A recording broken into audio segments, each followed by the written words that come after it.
This starving dog was digging his own grave, until a 4-year-old walked up and did something unthinkable. What happened next will absolutely shock you, and leave you questioning everything you thought you knew about the bond between humans and animals. The story you're about to listen to is so unbelievable that it went viral across the world, but the truth behind it is even more incredible than what the cameras captured. If you're watching from anywhere around the globe, drop a comment and let us know where you're tuning in from.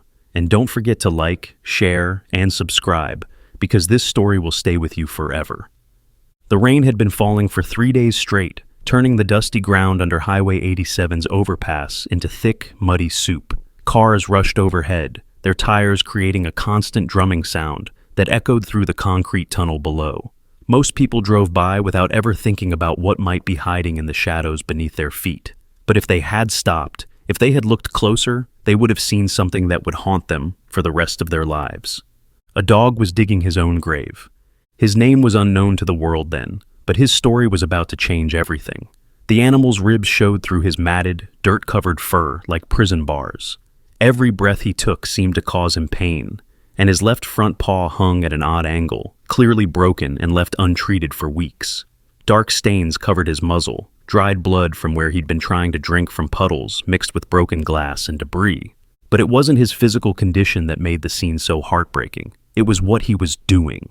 The dog had found a spot against the concrete wall where the ground was softer, and he was slowly, methodically digging a hole.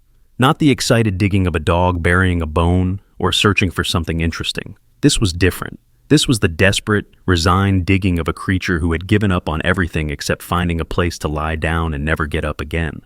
His claws scraped against rocks and roots, and each scratch seemed to take enormous effort. He would dig for a few minutes, then collapse, his chest heaving. Then he would struggle back to his feet and dig some more. The hole was getting deeper, and it was exactly the right size for his emaciated body. Nobody saw him. Nobody cared. The world rushed by overhead while he prepared his final resting place in the shadows below. But 20 yards away, something else was happening that would change both their lives forever. Riverside Park stretched out like a green carpet beside the highway, and on this gray Saturday afternoon, it was filled with families trying to squeeze in some outdoor time before the next storm hit. The Martinez family had claimed a picnic table near the playground, and Maria Martinez was busy unpacking sandwiches while her husband Carlos set up their portable grill. "Keep an eye on Javi," Maria called to her teenage daughter Sofia, who was more interested in her phone than her 4-year-old brother. "You know how he wanders off." But Javi Martinez wasn't paying attention to his sister's half-hearted supervision. He was standing perfectly still beside the swing set, his head tilted to one side like he was listening to something no one else could hear. His small hands were pressed against his ears, not to block out sound, but as if he was trying to hear something better. "Mama," he said quietly, but his mother was busy arguing with Carlos about whether the charcoal was hot enough. "Mama," he said again, a little louder this time, but Sofia was texting her friends, and his parents were now debating whether they'd brought enough ketchup. Javi looked around at his family, then back toward the sound that was calling to him. It was soft and sad, like someone crying but trying not to make noise. It seemed to be coming from the direction of the highway overpass, through a gap in the park's fence that he'd never noticed before. The 4-year-old had been having strange dreams lately, dreams about a hurt animal that needed his help, dreams where he could understand what animals were thinking, where they talked to him in words only he could hear. His parents thought it was just his imagination, the way kids sometimes made up stories about invisible friends or magical adventures. But standing there in the park, listening to that heartbreaking sound, Javi knew his dreams weren't pretend. Without saying anything to anyone, he started walking toward the fence. The gap was just big enough for a small child to squeeze through, and Javi found himself on the other side before he really understood what he was doing. The sound was clearer now, a soft whimpering that seemed to tug at something deep in his chest. It was coming from under the bridge, where the shadows were darkest and the ground was wettest. Javi had been told never to go near the highway, never to talk to strangers, never to approach animals he didn't know. All of those rules were running through his mind as his small feet carried him closer to the sound. But something stronger than rules was pulling him forward, something that felt like the most important thing he would ever do. The whimpering stopped as he got closer, replaced by an eerie silence that made the hair on his arms stand up. Javi paused at the edge of the shadows, suddenly aware of how alone he was, how far he'd come from his family, how dark and scary this place looked. Then he saw the dog. The animal was lying in the hole he'd been digging, his body curled up tight like he was trying to disappear. But his eyes were open, and they were looking straight at Javi with an expression the little boy had never seen before. Not just sadness, but a kind of deep, ancient tiredness that seemed too big for any living thing to carry. For a moment, neither of them moved. The dog didn't have the energy to be afraid, and Javi was frozen by the intensity of what he was seeing. This wasn't just a hurt animal. This was a creature who had been broken by the world, who had given up on everything, who was ready to die alone in the mud. But then something impossible happened. The dog's tail gave the smallest twitch, not a wag, exactly, but a tiny movement that seemed to say, "I see you too." And Javi heard a voice in his head, as clear as if someone had spoken out loud. "You're the boy from my dreams."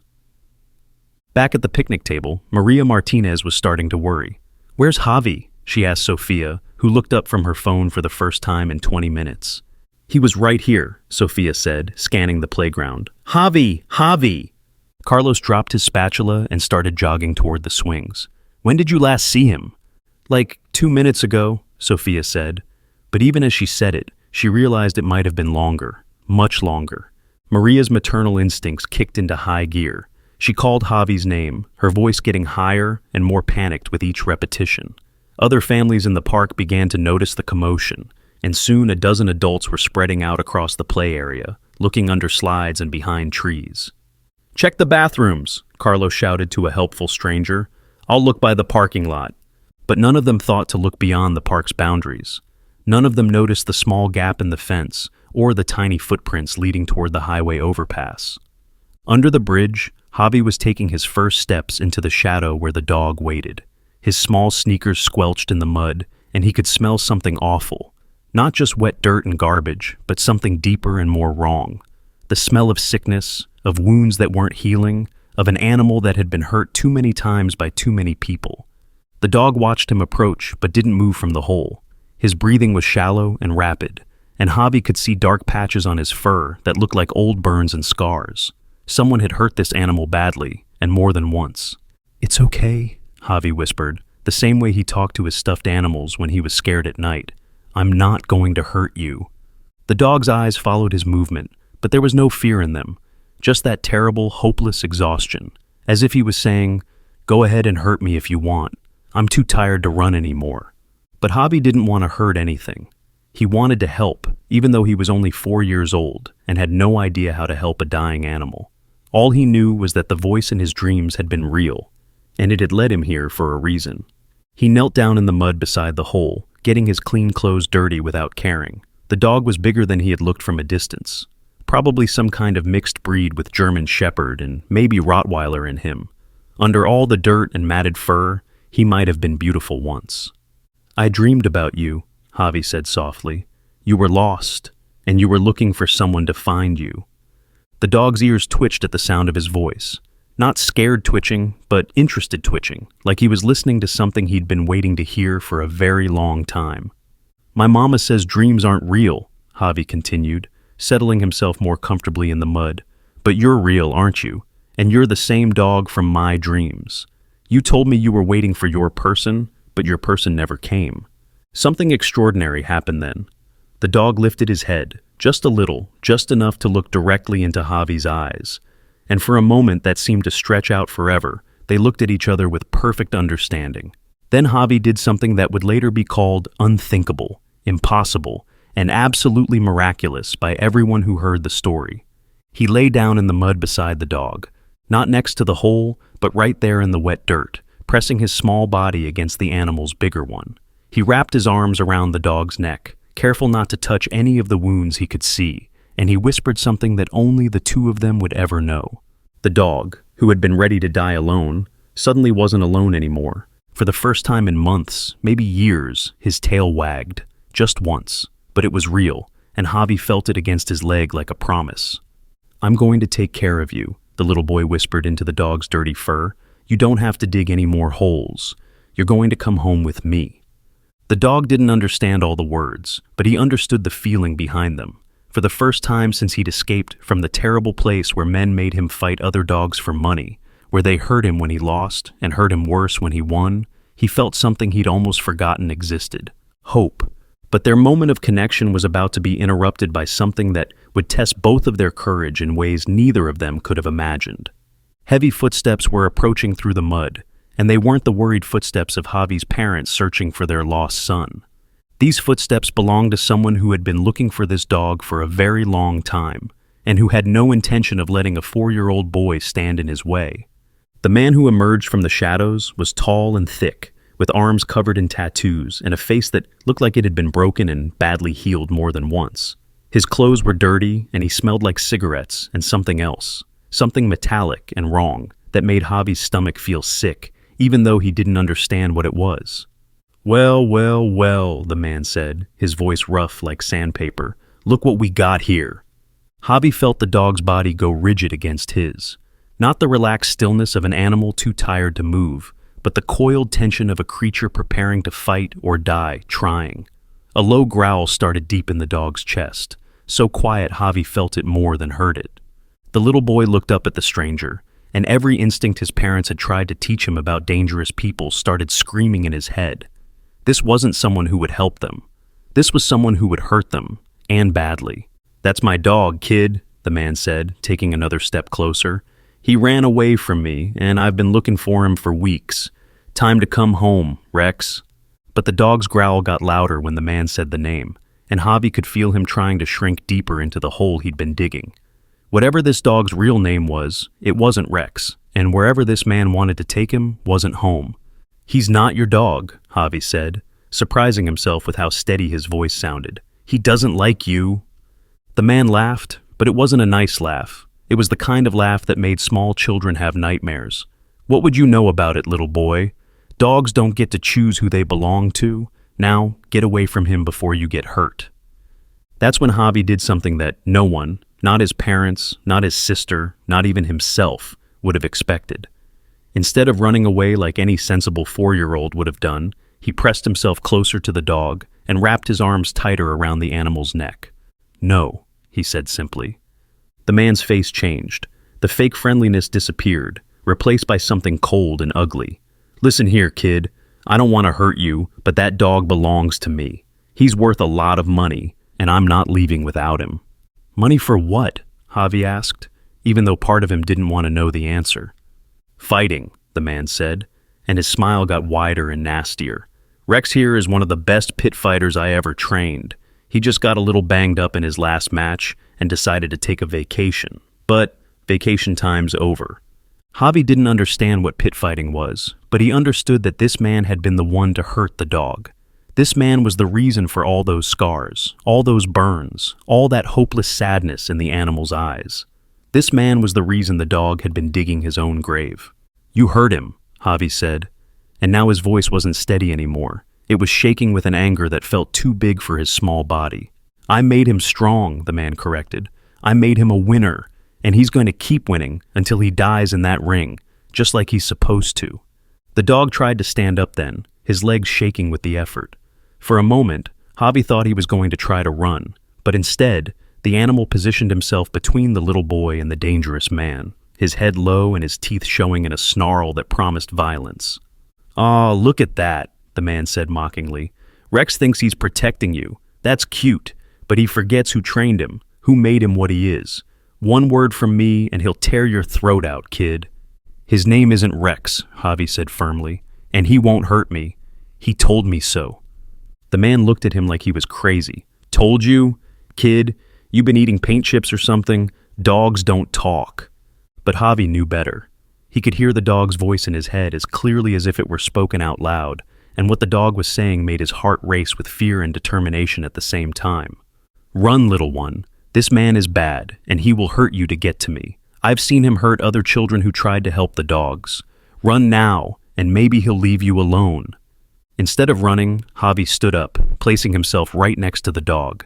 His small hand rested on the animal's head, and he could feel the trembling that was part fear, part rage, and part exhaustion. "We're not going with you," Javi announced, his 4-year-old voice trying to sound brave and grown up. "Find another dog." The The man's patience ran out completely. He stepped forward, his hand reaching toward Javi's arm to pull him away from the dog. "That's enough games, kid. Move, or I'll move you myself." But before his fingers could touch the little boy, the dog exploded into motion.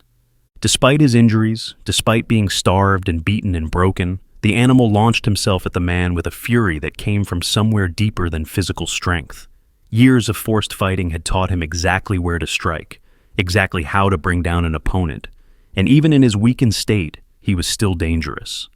The man stumbled backward, cursing as the dog's teeth caught the sleeve of his jacket. "Rex, down! I said down!"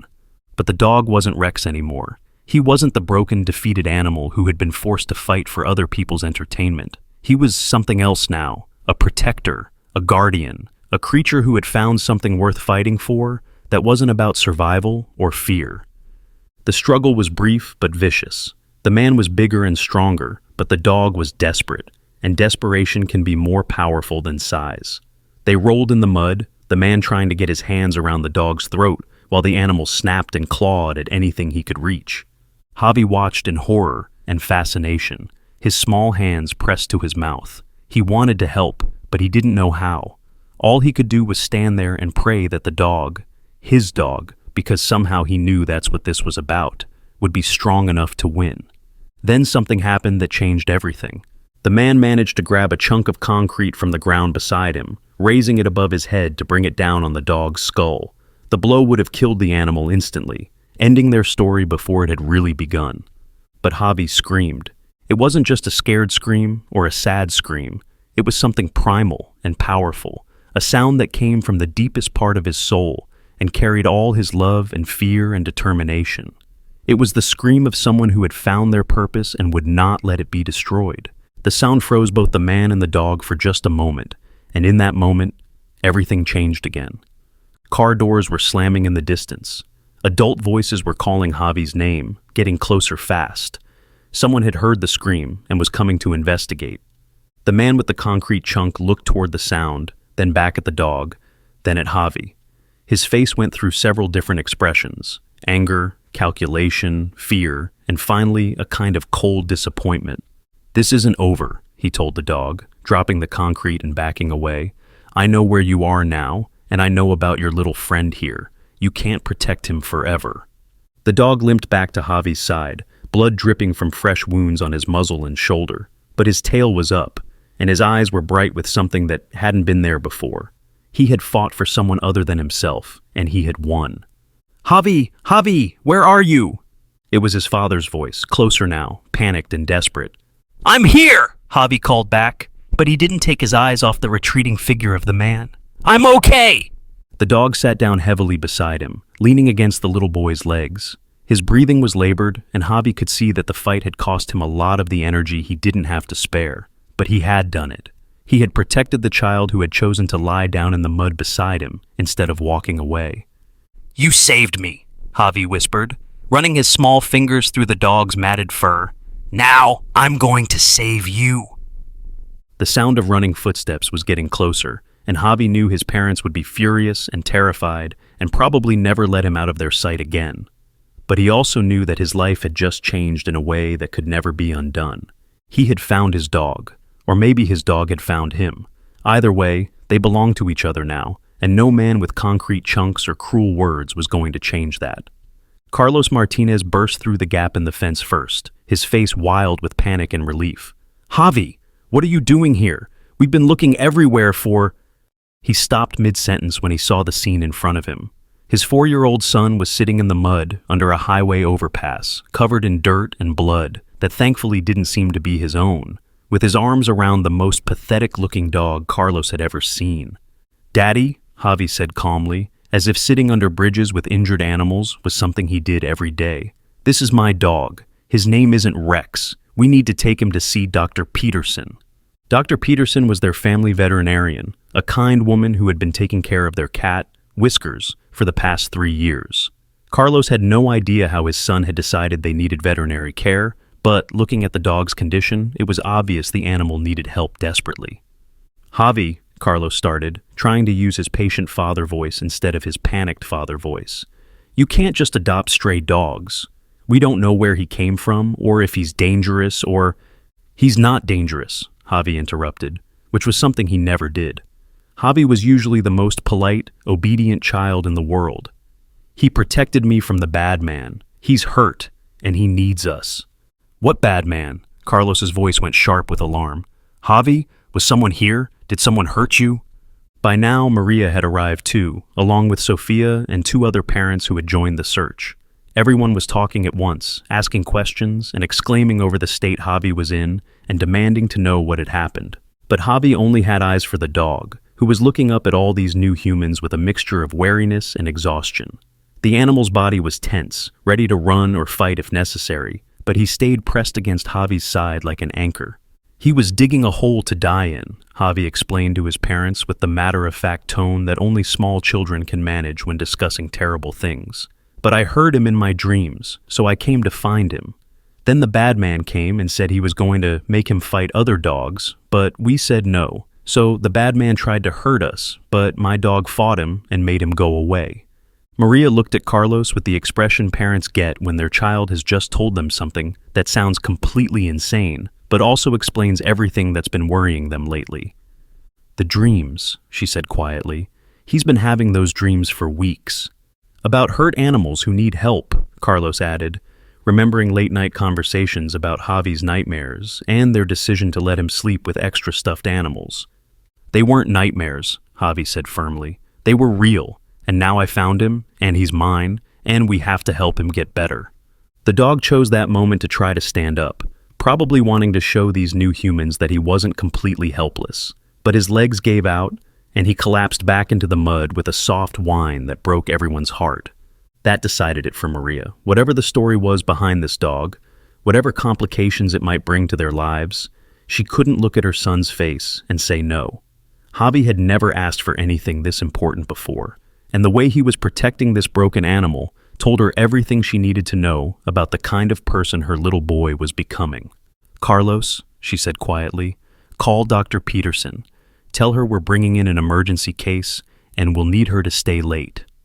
Mama, Sofia spoke up for the first time, her phone camera pointed at Javi and the dog. I got it all on video, the whole thing. This is going to be huge. Put that phone away, Carlos said automatically, but he was already dialing the vet's number. This isn't a social media moment, Sofia. But Sofia was wrong about one thing and right about another. It wasn't just going to be huge. It was going to be bigger than any of them could imagine. And while this wasn't just a social media moment, it was about to become one of the most watched videos in internet history. Because sometimes, when a 4-year-old boy lies down in the mud beside a dying dog and refuses to leave him behind, the whole world stops to watch what happens next. What none of them knew yet was that the man who had tried to take the dog was still watching from a distance, and he had just made a phone call that would bring more danger than any of them were prepared for. Tell us in the comments, have you ever had a dream that turned out to be real? What would you have done in Javi's situation? The ride to Dr. Peterson's veterinary clinic was unlike anything the Martinez family had ever experienced. Carlos had carefully lifted the dog into the back of their SUV, and the animal had allowed it without protest, something that should have been impossible for a creature who had been trained to fight and distrust humans. But Javi was back there with him, one small hand resting on the dog's head, whispering words that seemed to calm the injured animal in ways that defied explanation. Every time the dog tensed up when they hit a bump or took a turn too fast, Javi would lean closer and say something too quiet for anyone else to hear, and the animal would relax again. This is impossible, Maria murmured from the front passenger seat, watching the scene in the rearview mirror. That dog should be terrified right now. He should be snapping at anyone who comes near him. Dogs that have been abused don't just trust people immediately. Maybe he knows Javi's different, Sofia suggested, still filming, despite her father's repeated requests for her to put the phone away. I mean, the dreams thing is pretty weird, right? Like, what if Javi actually has some kind of psychic connection with animals or something? Carlos wanted to dismiss his teenage daughter's supernatural theory, but he was having trouble coming up with a better explanation. In his entire life, he had never seen anything like what was happening in his back seat. His 4-year-old son was communicating with a wounded, traumatized animal in a way that seemed to transcend normal human-pet interaction. Dr. Peterson is going to think we've lost our minds, he said, pulling into the clinic's parking lot.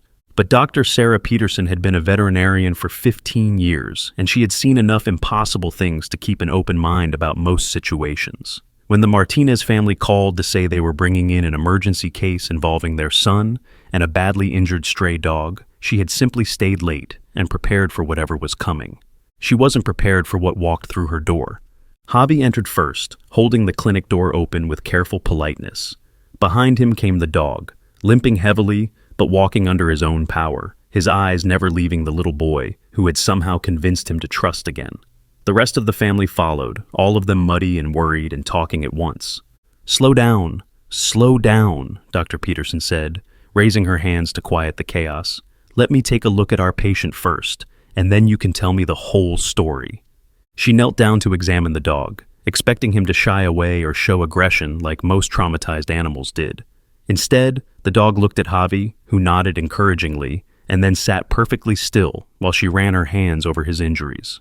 Good grief, she whispered, as she discovered the extent of the damage. This animal has been through hell. These burns are months old, and some of these bite marks. This looks like organized dogfighting, Carlos. Where did you find him? Javi found him, Maria said simply. Under the highway overpass. He was, well, Javi says he was digging his own grave. Dr. Peterson looked up sharply. In her experience, animals with this level of trauma didn't survive in the wild. They either died from their injuries or became so aggressive that they were put down after attacking someone. They certainly didn't allow 4-year-old children to walk up and befriend them. How long have you had him? She asked. About an hour, Carlos admitted. We know it's crazy, but Javi insists they belong together. And honestly, we've never seen anything like their connection. As if to prove his point, the dog suddenly tensed and let out a low, warning growl. Everyone in the room froze, afraid that the animal's traumatized instincts were finally kicking in. But Javi placed his hand on the dog's head and spoke to him in that same quiet voice he'd been using all evening. He says there are bad men in the parking lot, Javi announced calmly. The same men from before. He can smell them. Dr. Peterson looked out her clinic window and felt her blood run cold. 3 large men were standing beside a black pickup truck, and they were clearly watching her clinic. She recognized the type immediately, the kind of men who attended illegal dogfights, who treated animals like disposable entertainment, who would hurt anyone who got in their way. Carlos, she said quietly, call the police, right now. But before Carlos could reach for his phone, one of the men started walking toward the clinic door. He was older than the one they'd encountered under the bridge, with gray hair and scars that suggested he'd seen violence from both sides. When he pushed open the clinic door, the bell chimed cheerfully, a sound that felt obscene in the sudden tension that filled the room. Evening, folks, the man said with a smile that didn't reach his eyes. Sorry to bother you, but we're looking for a dog that belongs to us. Big mixed breed, probably pretty beat up. Someone said they saw a family bringing him in here. There's no dog here that belongs to you, Dr. Peterson said firmly. She had dealt with men like this before, and she knew that showing fear would only make things worse. Now, that's interesting, the man said, his fake friendly tone getting colder, because my associate Marcus saw this exact family take our property from under the highway bridge about an hour ago. That's theft, you know. We could press charges. That dog wasn't your property, Javi said suddenly, his young voice cutting through the adult tension like a knife. He told me what you did to him. You hurt him and made him fight other dogs for money. That's against the law. The man's attention focused on Javi with laser intensity, and Maria instinctively moved to stand between them. Don't you dare talk to my son, she said, her voice shaking with maternal fury. Your son has something that belongs to us, the man replied, and we want it back. That dog is worth a lot of money, and we've invested too much in his training to just walk away. His training? Dr. Peterson's professional composure cracked. You mean torture? I've examined this animal, and what's been done to him constitutes criminal animal abuse. I'm legally required to report cases like this. You're legally required to mind your own business, the man shot back. That dog is registered property, and we have papers to prove it. He reached into his jacket and pulled out a folded document that looked official enough to fool someone who didn't look too closely. But Dr. Peterson had seen fake ownership papers before, and these had all the hallmarks of a hasty forgery. Those papers are fake, she said bluntly, and even if they weren't, this animal shows clear signs of abuse. I'm not releasing him to you under any circumstances. That's when the situation went from tense to dangerous. The man's fake smile disappeared completely, replaced by something cold and calculating. Listen here, lady. You can make this easy, or you can make this hard. But one way or another, we're leaving here with our dog. The dog, who had been sitting quietly beside Javi throughout the confrontation, suddenly stood up. Despite his injuries, despite his exhaustion, he positioned himself between the little boy and the dangerous man, his lips pulling back to reveal teeth that had been sharpened for fighting. He's not going with you, Javi said with the absolute certainty that only small children possess. He's my dog now, and his name is Thunder. Thunder. The name seemed to fit perfectly, and as soon as Javi said it, the dog's tail gave a small wag of approval. After months of being called Rex and treated like a weapon, he finally had a name that felt like it belonged to him. Thunder, huh? The man said mockingly. Well, Thunder is coming home with us whether he wants to or not. And if anyone tries to stop us, things are going to get very unpleasant for everyone involved. Dr. Peterson had her hand on her phone, trying to discreetly dial 911, when the man noticed what she was doing. I wouldn't do that if I were you, Doc, he said, his voice dropping to a whisper that was somehow more threatening than shouting. My friends outside have been watching this place for a while now. They know what car you drive, where you live, what time you usually go home. You really want to make this into a bigger problem than it has to be. That's when Thunder made his decision. The dog had spent his entire life being forced to fight when other people told him to, being hurt when he lost, being treated like a thing instead of a living creature with feelings and thoughts and dreams. He had given up hope that anything would ever be different, had literally been preparing to die when Javi found him. But now he had something worth fighting for again.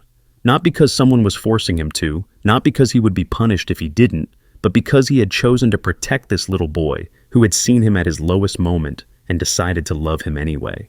Thunder lunged. It wasn't the controlled, trained attack of a fighting dog. It was the desperate, protective fury of an animal defending his family. The man stumbled backward, cursing and trying to grab for something in his jacket, but Thunder was already on him.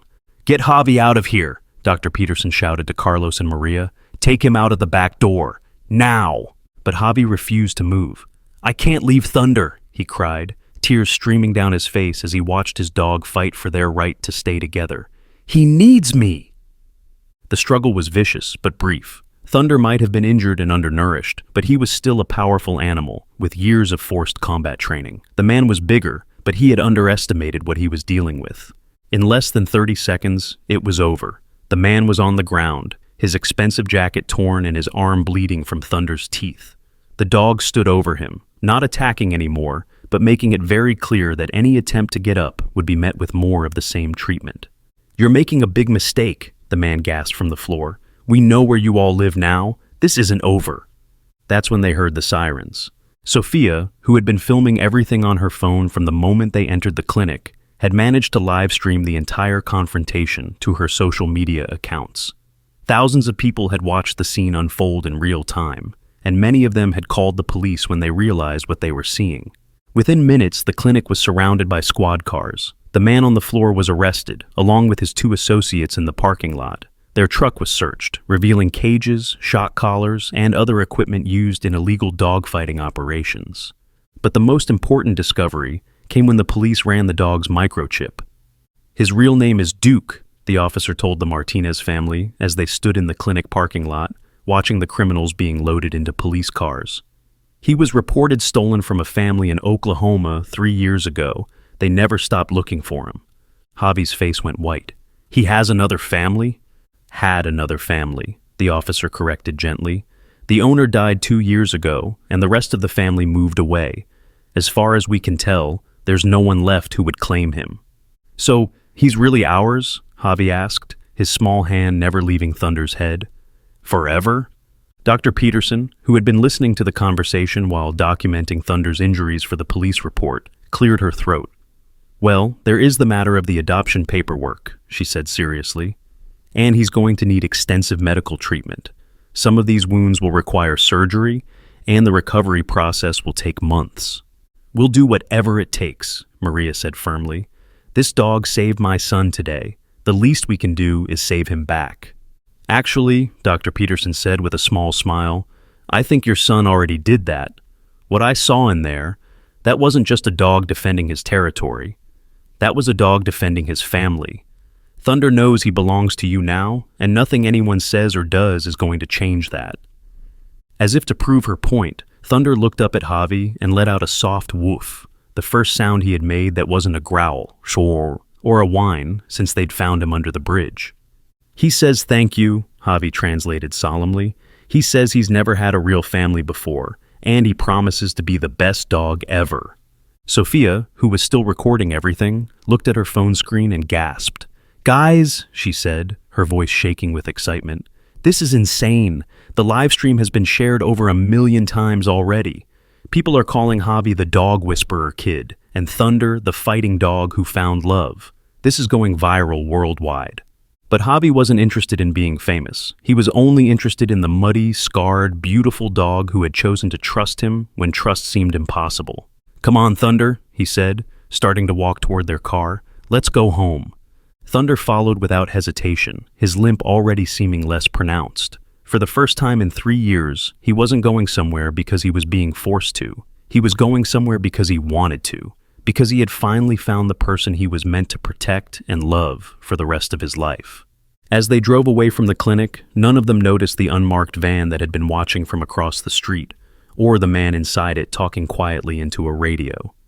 The dogfighting ring they had just disrupted was bigger than anyone realized, and shutting down one operation had only made the people in charge very, very angry. The Martinez family thought their adventure was over. They had no idea it was just beginning. What would you do if your child claimed they could talk to animals and then proved it? Drop a comment with your thoughts. The first 3 days at home were like living in a fairy tale. Thunder seemed to understand that he was safe now, that the family who had taken him in wasn't going to hurt him or force him to fight ever again. He followed Javi everywhere, sleeping beside his bed at night and sitting patiently outside the bathroom door when the little boy needed privacy. Dr. Peterson had provided them with special food for Thunder's recovery, along with medications for his infections and detailed instructions for caring for his wounds. The dog took his medicine without complaint when Javi gave it to him, as if he understood that these humans were trying to help him heal instead of preparing him for more violence.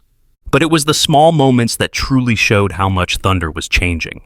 On his second morning with the family, Maria found Thunder in the kitchen, sitting perfectly still while Javi shared his breakfast cereal with him.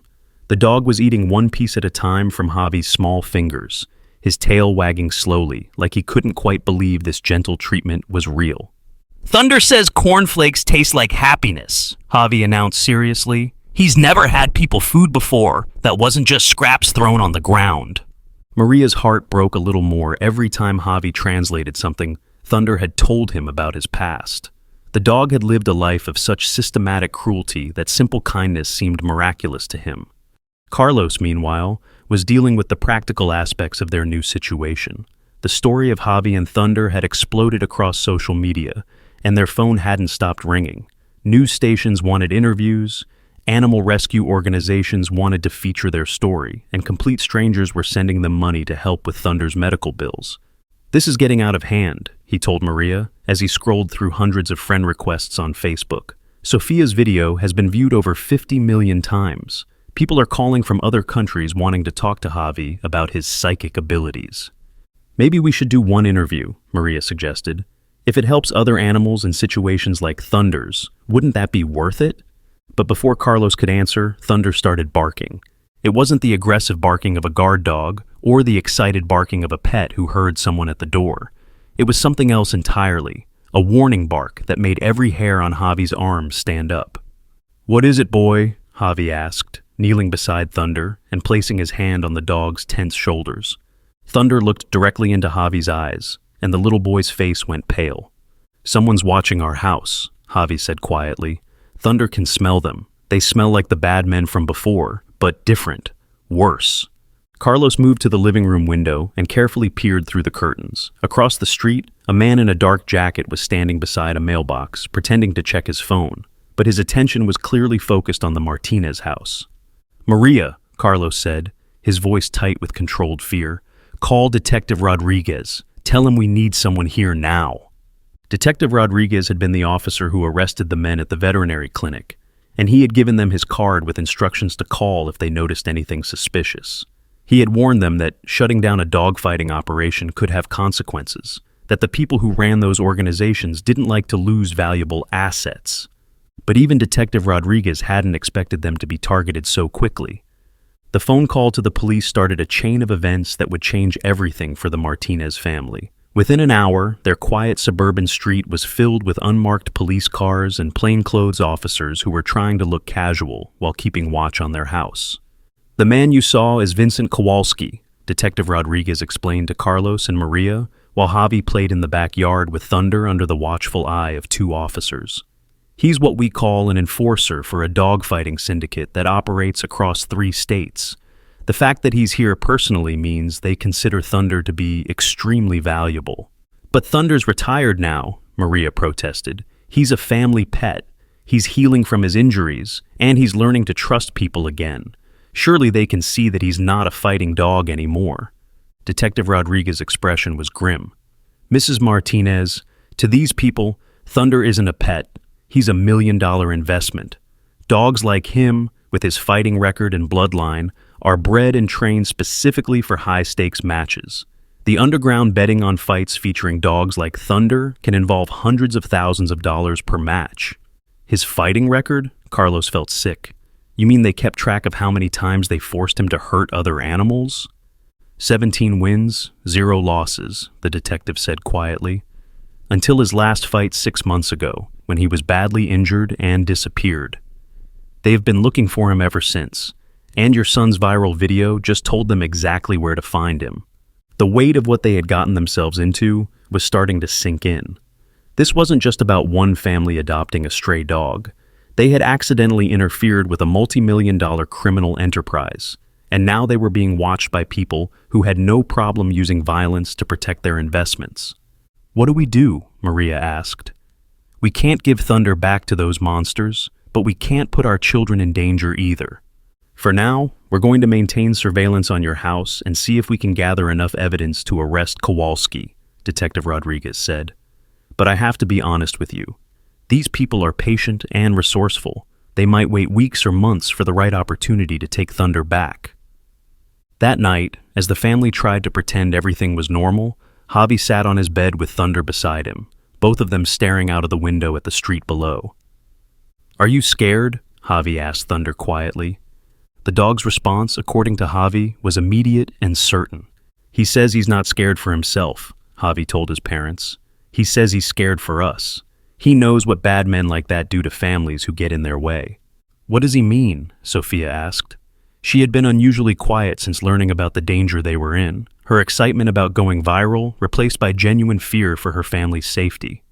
Javi was quiet for a long moment, listening to something only he could hear. When he spoke again, his voice was smaller and sadder than it had been all day. "He says the bad men don't just take dogs. Sometimes they hurt the people who try to help the dogs, to make sure other people won't try to help in the future. He says he's seen it happen before." Maria felt her stomach drop. "Javi, are you sure that's what Thunder is telling you?" "He's remembering other families," Javi said, tears starting to form in his eyes. "Families who tried to help dogs escape from the fighting. The bad men hurt them to get their dogs back and to send a message to other people who might try to interfere." Carlos and Maria exchanged a look over their son's head. They were beginning to understand that they weren't just dealing with petty criminals who stole dogs for quick money. They were up against a sophisticated criminal organization that used fear and violence to protect a multi-million-dollar operation. The next morning brought both good news and terrifying news. The good news came from Dr. Peterson, who called to report that Thunder's latest blood work showed significant improvement. His infections were responding to treatment, and his physical wounds were healing faster than expected. "It's remarkable," Dr. Peterson told Maria over the phone. "Animals who have been through that level of trauma usually take much longer to recover, both physically and emotionally. But Thunder seems to be healing at an accelerated rate. I think having Javi in your family has given him something to live for, and that's making all the difference." The terrifying news came 30 minutes later, when Detective Rodriguez called with an update that made Maria's hands shake. "We've been monitoring communications from the dog-fighting syndicate," he said without preamble. "They're planning something for tonight. We don't know exactly what, but they've been talking about retrieving their property, and sending a message that will discourage future interference. What does that mean? Maria asked, though she was afraid she already knew.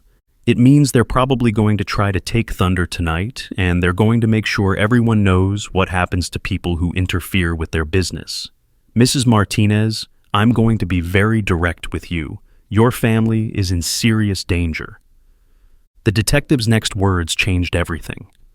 We think the best option is to move your family into protective custody until we can arrest the higher-ups in this organization. It might take weeks or even months, but it's the only way to guarantee your safety.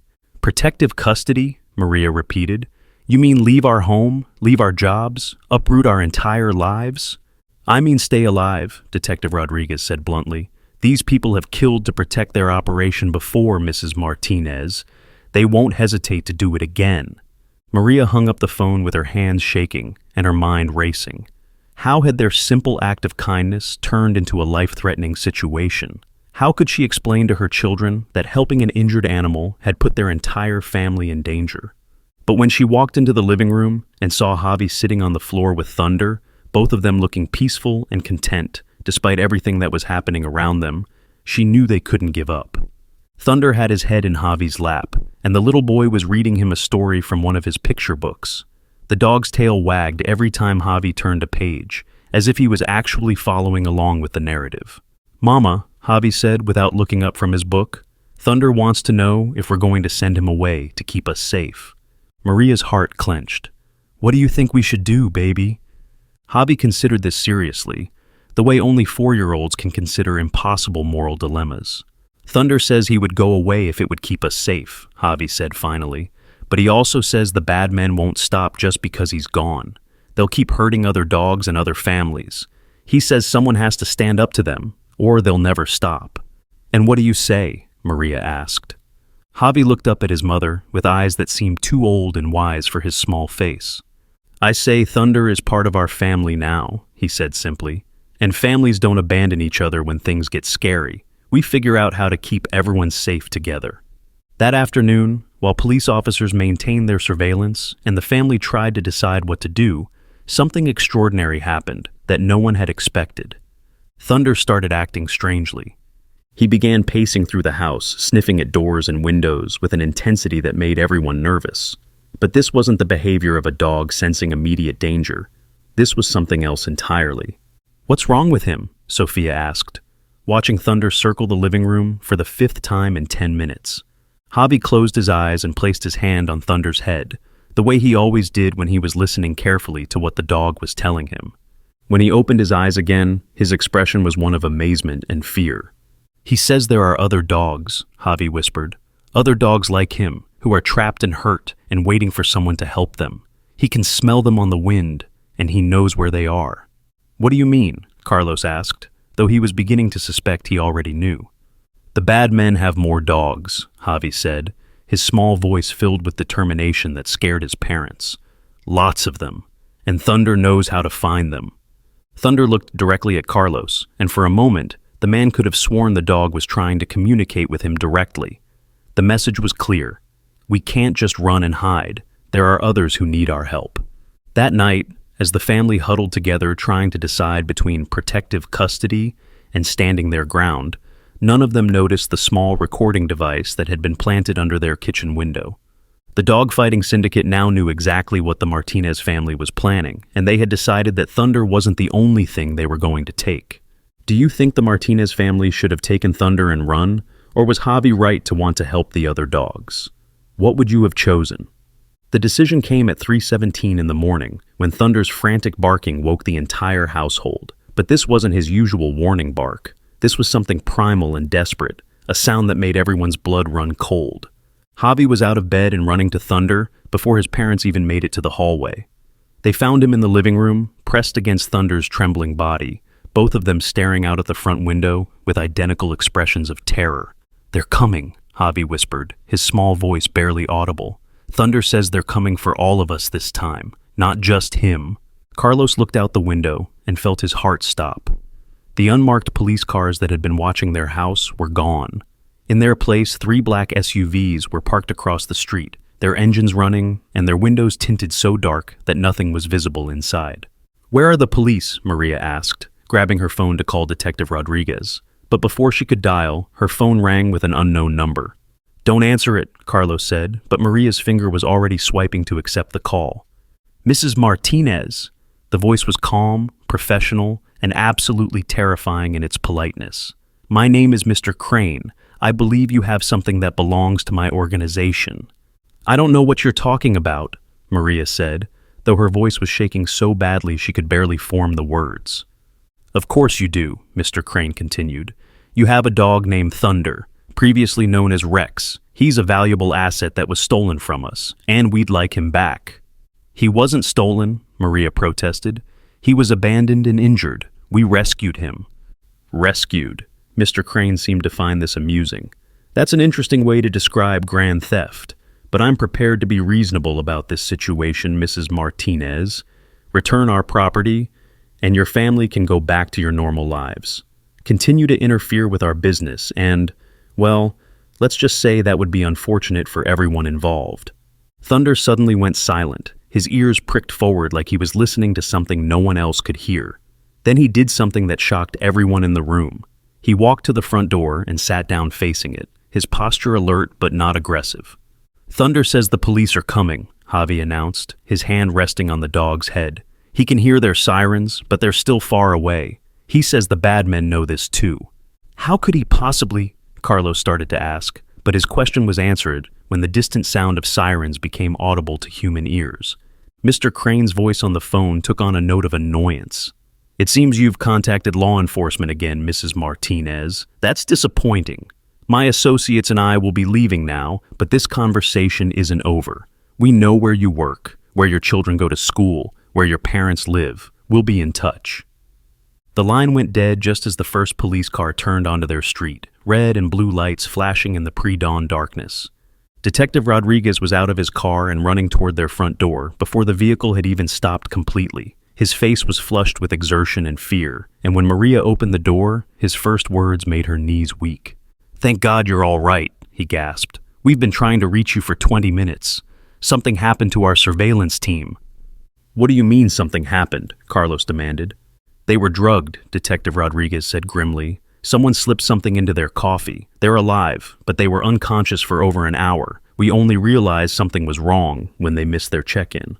The implications of this hit everyone at the same time. The dogfighting syndicate had people inside law enforcement, or at least access to information about police operations. The surveillance that was supposed to protect the Martinez family had been compromised from the beginning. "We need to get you out of here right now," Detective Rodriguez continued.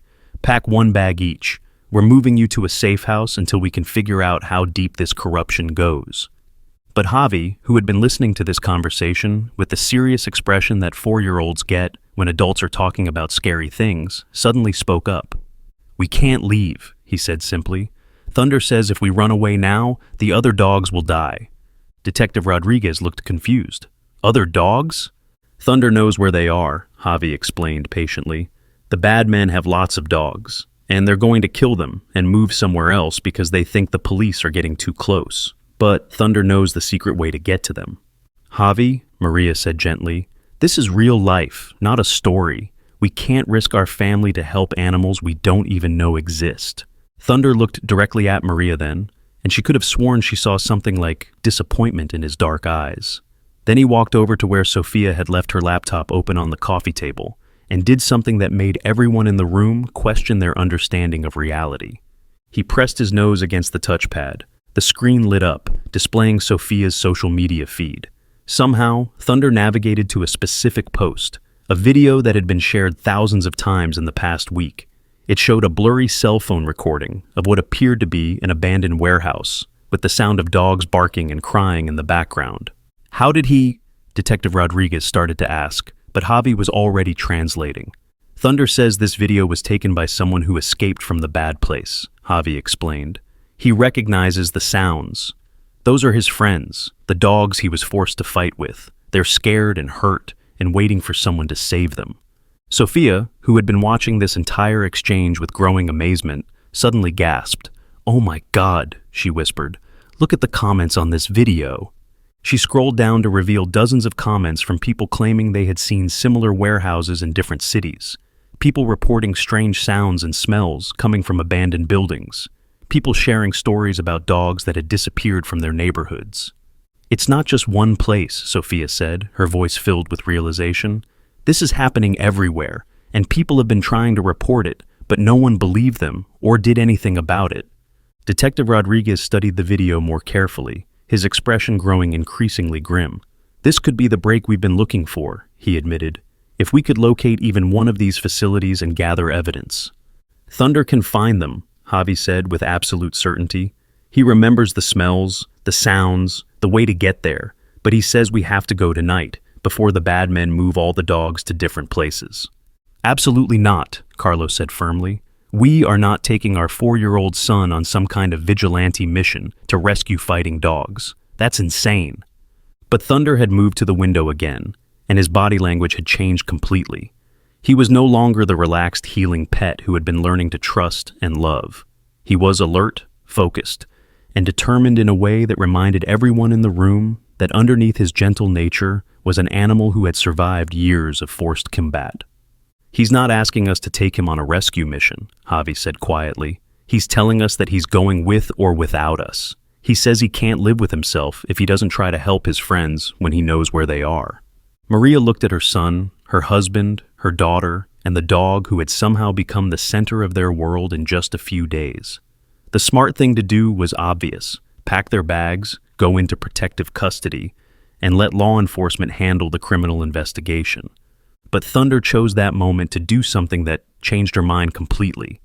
He walked over to where Javi kept his stuffed animals and carefully picked up a small brown teddy bear that Javi had owned since he was a baby.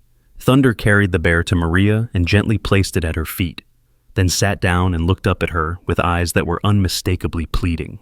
"He's saying he understands that Javi is precious to us," Maria whispered, finally understanding. "And he's telling us that the other dogs are just as precious to someone else. He's asking us to help him save them the same way we saved him." Detective Rodriguez, who had been watching this exchange with growing amazement, slowly shook his head. "I've been a cop for 15 years, he said quietly. "I've seen a lot of things that defied explanation, but I've never seen anything like this." "So what do we do?" Carlos asked. "We follow the dog," Detective Rodriguez said, surprising everyone including himself. "But we do it smart, and we do it safe. I'll call for backup from officers I trust completely. We'll wear protective gear, and if things go bad, we get out immediately." Sophia was already grabbing her camera equipment. "And I'm going to document everything," she declared. "If we're really going to expose this organization, we're going to need proof that no one can deny." "Sophia, this isn't a social media stunt," Carlos protested. "This is dangerous." "Dad," Sophia said seriously, "my video of Javi and Thunder has been seen by over 100 million people. If we can show the world what's really happening to these animals, if we can make people care enough to demand action, maybe we can shut down this whole operation instead of just saving a few dogs." Thunder walked over to Sophia and nudged her hand with his nose, his tail wagging slowly.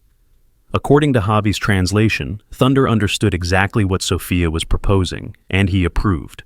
An hour later, an unlikely convoy was making its way through the darkened streets of the city. Detective Rodriguez led the way in his unmarked car, followed by 2 trusted officers in a patrol vehicle. Behind them came Carlos's SUV, with the entire Martinez family and Thunder packed inside. Thunder was in the front passenger seat, his nose pressed against the window, occasionally whining or barking to indicate which direction they should go. It was like following a GPS system programmed by someone who had been forcibly taken to their destination multiple times and had memorized every turn.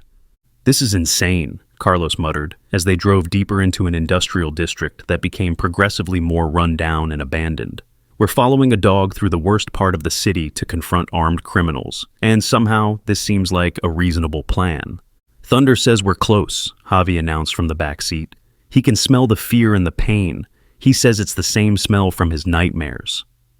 They turned into what appeared to be an abandoned warehouse district, where broken streetlights created pockets of absolute darkness between islands of flickering illumination. Most of the buildings looked like they had been empty for years, their windows boarded up and their parking lots cracked and overgrown with weeds. But Thunder suddenly became agitated, pressing himself against the car window and letting out a low, mournful howl that made everyone's skin crawl. "Stop here," Javi said urgently. "Thunder says this is the place." Detective Rodriguez's voice came through Carlos's radio. "I don't see anything. Are you sure this is right?" But as they sat in the darkened parking lot, listening carefully, they began to hear it. A faint sound that could have been mistaken for wind through broken windows, but was actually something much more heartbreaking. Dogs were crying somewhere in the darkness ahead of them. Thunder looked back at Javi, and the message in his eyes was clear. We found them. Now we save them. But none of them were prepared for what they were about to discover inside that warehouse, or for the choice they would have to make when they realized that saving the dogs meant putting themselves in more danger than any of them had imagined. The sound of approaching vehicles made Detective Rodriguez's radio crackle with urgency. "We've got company coming. Multiple vehicles, moving fast. This might be a trap." Have you ever had to choose between your family's safety and doing what's right? What would you have done in that moment? The vehicles approaching weren't police reinforcements. Detective Rodriguez's voice crackled through the radio with barely controlled panic. "3 black SUVs, same ones from your house. They've got us surrounded. Everyone stay in your vehicles and keep your heads down." But Thunder had other plans. The dog pressed his nose against the car window, whining urgently, and Javi's face went pale as he listened to what Thunder was telling him. "He says the bad men are going to burn the building," Javi whispered. "With all the dogs inside. They'd rather kill them than let us save them." Carlos felt his blood turn to ice. How could he possibly know that? "He can smell gasoline," Javi said, tears starting to flow down his cheeks. "Lots of it. And he says when men like this think they're going to lose their dogs, they destroy the evidence. All of it." Sophia, who had been filming everything through the car window, suddenly gasped. "Oh my God, Dad, look at the live stream comments. People are calling the police, the FBI, animal rescue organizations.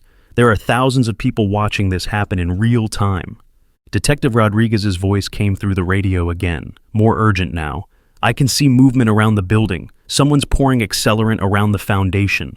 We need to move now, or those animals are going to die." Thunder looked directly at Javi, and the 4-year-old's expression became determined in a way that terrified his parents.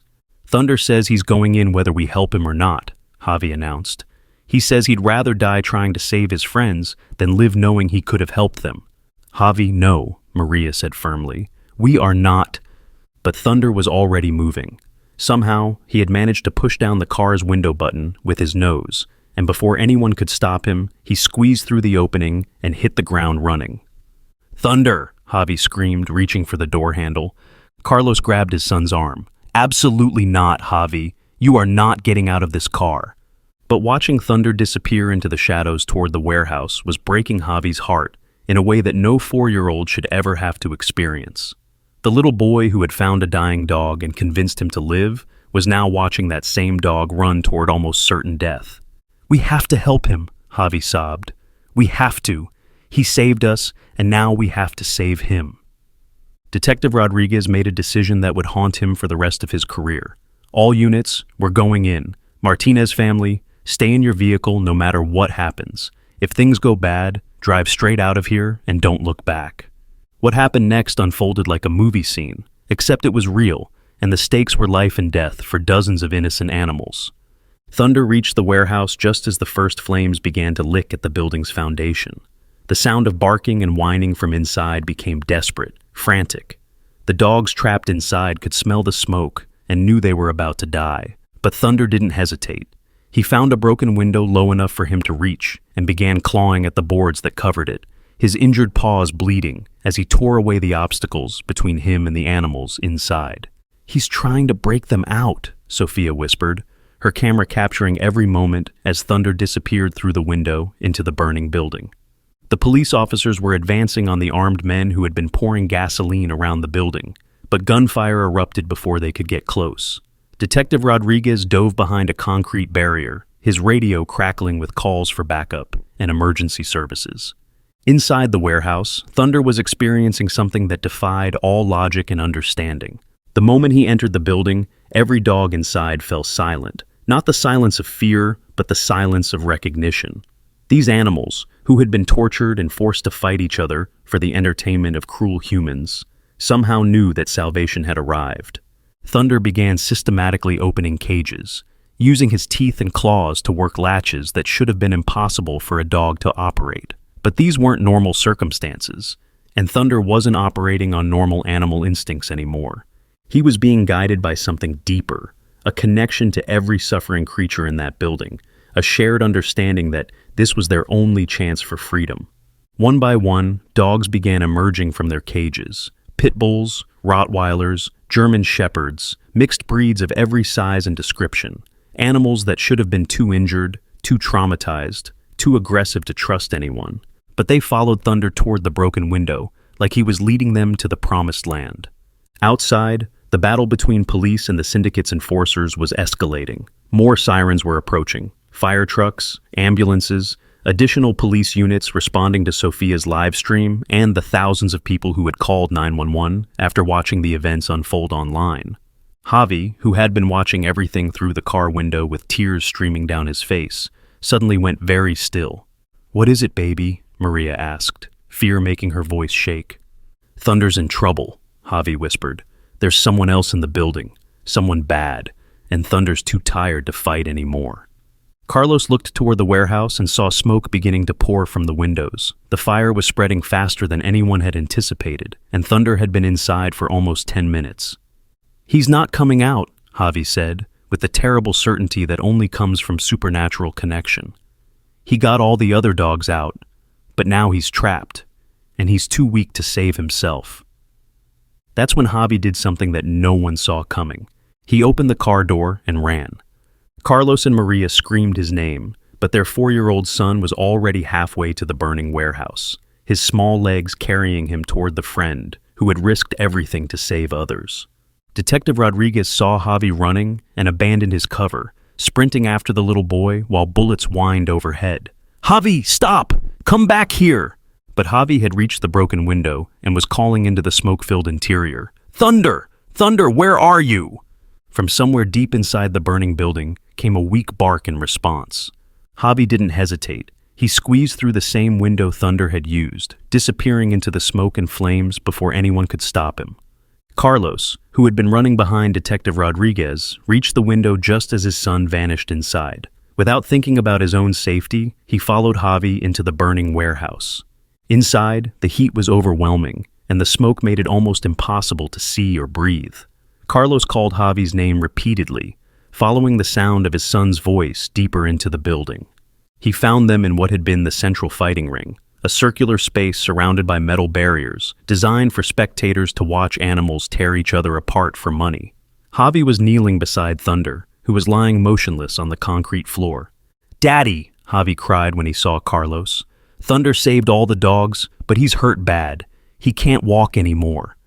Carlos knelt beside his son and the dog, quickly assessing the situation. Thunder was conscious but barely breathing, his body limp with exhaustion and smoke inhalation. Getting him out of the building would require carrying him, and Carlos wasn't sure he was strong enough to carry both his son and a 70-pound dog through the smoke and flames. That's when the impossible happened again. Thunder looked directly at Carlos, and for a moment that seemed to stretch into eternity. The man could have sworn he heard the dog's voice in his head, as clearly as if Thunder had spoken out loud. "Take the boy. Save Javi. I'm ready to rest now." "No," Carlos said out loud, surprising himself. "No, we're all getting out of here together. You're part of our family now, and families don't leave anyone behind." Carlos lifted Thunder in his arms, staggering under the dog's weight, while Javi held tight to his father's shirt. Together, they began making their way back toward the window, guided by the sound of voices calling their names from outside. The journey to safety felt like it took hours, but it was probably less than 2 minutes. Detective Rodriguez and 2 firefighters were waiting at the window to help pull them through, and the moment they were outside, paramedics rushed forward to check them for smoke inhalation and burns. Thunder was unconscious now, his breathing shallow and irregular. The veterinary emergency team that had been called to the scene began working on him immediately, providing oxygen and IV fluids while assessing his condition. "Is he going to be okay?" Javi asked through his oxygen mask, his small hand never leaving Thunder's head. "He's a fighter," Dr. Peterson said, having arrived with the emergency veterinary team, "and he's got something very powerful to live for now." As the sun began to rise over the warehouse district, the full scope of what had happened became clear. 43 dogs had been rescued from the burning building, all of them alive because Thunder had guided them to safety before the flames could reach their cages. The dogfighting syndicate's enforcers had been arrested, and evidence found in the warehouse led to raids on similar operations in 6 other states. Sophia's live stream had been viewed by over 200 million people, generating a worldwide outcry that forced law enforcement agencies to take the dogfighting problem seriously for the first time. But the most important victory was smaller and more personal. 3 days later, Thunder opened his eyes in Dr. Peterson's clinic and saw Javi sitting beside his recovery bed, reading him the same story he had been reading the night they met. "You came back," Javi whispered, tears of joy streaming down his face. "Thunder, you came back to us." Thunder's tail managed a weak wag, and according to Javi, his first words after nearly dying were, "I told you I'd be your dog forever." The story of the boy who could talk to dogs and the fighting dog who learned to love again spread around the world, inspiring new laws against animal cruelty and changing the way people thought about the bond between humans and animals. But for the Martinez family, the most important change was simpler than that. They had learned that sometimes, when you choose to help someone who can't help themselves, you don't just save them. You discover something beautiful about yourself that you never knew existed. Thunder recovered completely, his scars becoming badges of honor rather than reminders of trauma. He never had to fight again, except for the occasional playful wrestling match with Javi in their backyard. And sometimes, late at night when the house was quiet, Javi would wake up to find Thunder sitting by his window, looking out at the city with that same alert expression he'd had the night they rescued the other dogs. "What are you thinking about?" Javi would ask. And Thunder's answer, translated by a little boy who had learned that love could speak any language, was always the same. "I'm thinking about how lucky we are to have found each other, and wondering if there are other friends out there who need us to find them too." The Martinez family never did go into protective custody. They discovered that when you have millions of people around the world watching your story and cheering for your success, you don't need to hide from the bad guys anymore. You just need to keep being brave enough to help those who can't help themselves. And sometimes, if you're very lucky, they help you right back. What started as one little boy lying down in the mud beside a dying dog became a movement that changed laws, saved thousands of animals, and proved that the most powerful force in the world isn't money or violence. It's the simple decision to care about someone other than yourself. If this story touched your heart, please like, share, comment, and subscribe to help us tell more stories about the incredible bond between humans and animals. And if you've ever rescued an animal or been rescued by one, share your story in the comments below, because every act of kindness deserves to be celebrated and remembered.